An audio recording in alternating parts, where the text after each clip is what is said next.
Chers collègues, 2023, comme le mentionne le rapport, a été une année de transition avec la cohabitation d'anciens et de nouveaux dispositifs issus du schéma régional de développement économique, d'innovation et d'internationalisation, le SRDE2I, voté en décembre 2022. Nous pourrons certainement mieux apprécier les effets de ce nouveau schéma et des stratégies régionales thématiques qui viennent le compléter dès la présentation du bilan des aides économiques 2024.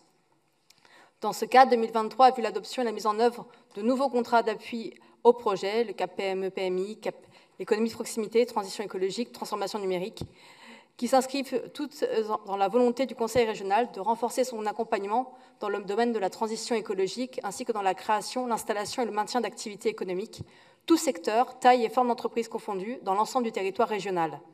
Si nous observons quelques disparités dans la répartition des aides aux entreprises sur le territoire régional en 2023, il est à noter qu'aucun département n'est oublié, et ce n'est pas le fruit du hasard, comme l'a rappelé Harold Duhart. C'est le résultat d'une approche territoriale concertée avec les acteurs et actrices locaux, de la part de notre collectivité, de notre volonté d'agir pour avoir des campagnes et des villes vivantes. Cette vitalité de nos territoires passe également par celle de notre tissu associatif. Il est important pour nous d'être aux côtés des associations. Le dispositif Capasso, qui est très apprécié par ces dernières, en est un exemple. Il permet, comme vous le savez, de soutenir l'emploi associatif pour permettre aux associations d'assurer leur mission tout en préservant leurs bénévoles afin qu'ils puissent poursuivre leurs engagements, je l'espère, pendant de nombreuses années.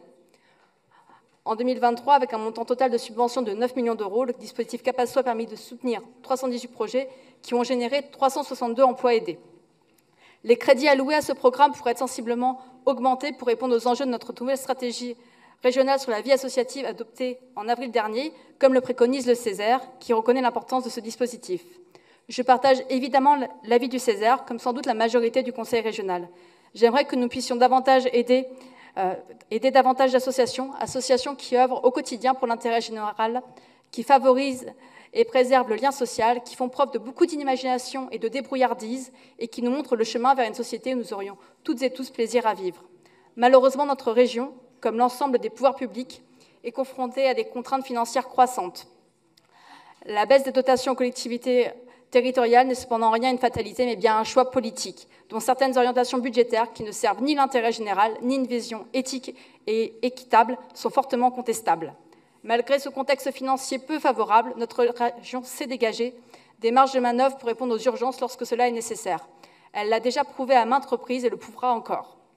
Malgré ce contexte, notre région restera mobilisée aux côtés des associations et poursuivra son action pour les aider au mieux qu'elle le pourra, action qui pourra être complétée par la nouvelle stratégie régionale de l'économie sociale et solidaire qui devrait nous être présentée cette année.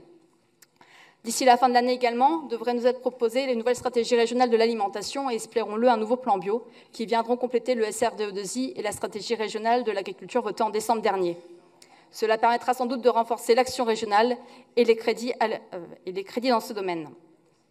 Parce que notre région est composée majoritairement de territoires agricoles et que l'agriculture et l'alimentation sont des enjeux vitaux, nous nous devons d'être aux côtés des agriculteurs et des agricultrices, ainsi que des réseaux qui les accompagnent pour les aider à relever les nombreux défis auxquels ils sont confrontés et à assurer leur mission.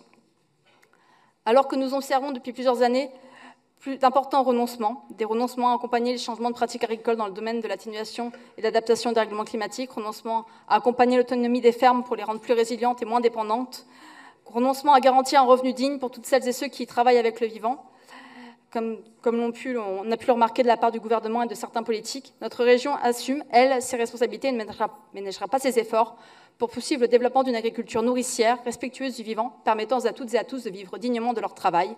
Et toutes les bonnes volontés pour y parvenir sont bonnes à prendre. Ce souci du vivant et des gens est ce qui doit guider l'action régionale en matière d'aide économique. Faisons de la vitalité économique de nos territoires un cercle vertueux qui bénéficiera au plus grand nombre. Merci de votre attention.